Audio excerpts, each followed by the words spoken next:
আসসালামু আলাইকুম এভরিওয়ান, সবাই কেমন আছেন? আশা করি সবাই ভালো আছেন। আজকে আপনাদেরকে তৈরি করে দেখাবো খুবই মজার একটা পাকোড়া। শীতের কনকনে শীতে লোভনীয় পাকোড়া সন্ধ্যার সময় দারুণ, কিন্তু চায়ের সাথে জমে যাবে। আজকে আপনাদেরকে আমি তৈরি করে দেখাবো খুবই মজাদার একটা পাকোড়া। সেটা হলো আজকে বাঁধাকপির পাকোড়া তৈরি করে দেখাবো, যে আপনারা অনেকক্ষণ পর্যন্ত রেখে খেতে পারেন। এই পাকোড়াটা খেতে এত মজা, লোভনীয় পাকোড়াটা আপনাদেরকে আমি আমার মতো করে তৈরি করে দেখাবো। তবে পাকোড়া বানানোর সময় সবসময় অল্প মশলা ইউজ করবেন।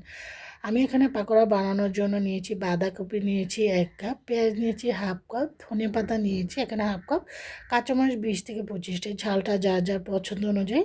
এখন প্রত্যেকটা জিনিস আমি একসাথে মিক্স করে নিচ্ছি। তবে এখানে আপনারা চাইলে আলু বা অন্যান্য সবজি অ্যাড করতে পারেন। যেহেতু আমি বাঁধাকপি পাকোড়া বানাচ্ছি, সেজন্য বাঁধাকপিটাই দিয়েছি। এখানে প্রায় উঁচু উঁচু করে 1 কাপ দিয়েছি, প্রায় 1.5 কাপের মতোই হবে। তা এখন প্রথমে মিক্স করে নেওয়ার পর 1/2 চামচ হলুদের গুঁড়া, স্বাদ অনুযায়ী লবণ, 1 চামচ লাল মরিচের গুঁড়ো দিয়েছি, 1 চামচ আদা রসুন বাটা, একটু আমি টেস্টিং সল্ট দিচ্ছি, তবে এটা অপশনাল, যদি ভালো লাগে দিবেন, না স্কিপ করবেন, ঝালটা যা যার পছন্দ। এখানে আমি দিয়েছিল প্রায় 1/2 কাপের মতন। এখানে আমি আটা দিচ্ছি, যেহেতু আটাটা সবার বাসায় থাকে সেজন্য আটাটা দিচ্ছি। দিয়ে এখন ভাবিটা বাইন্ডিংয়ের জন্য আর কি ভালো করে মিক্স করে নিয়ে নর্মাল টেম্পারেচারে একটু একটু করে পানি দিচ্ছি। যেহেতু বাঁধাকপি, ধনেপাতা, কাঁচামরিচ, পেঁয়াজ এগুলো একটু ভিজে টাইপের, সেজন্য অল্প করে পানিটা দিচ্ছি।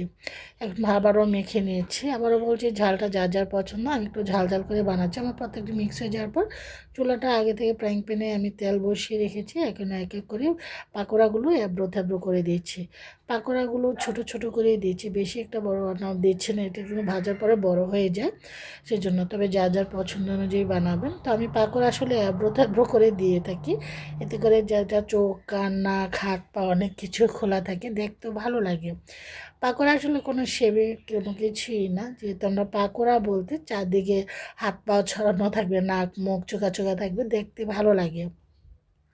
তো আমি পাকোড়াগুলো দেওয়ার পর আমি এখানে এই যে পেঁচলাটা দিয়ে আর কি উল্টিয়ে পাল্টিয়ে দিচ্ছি।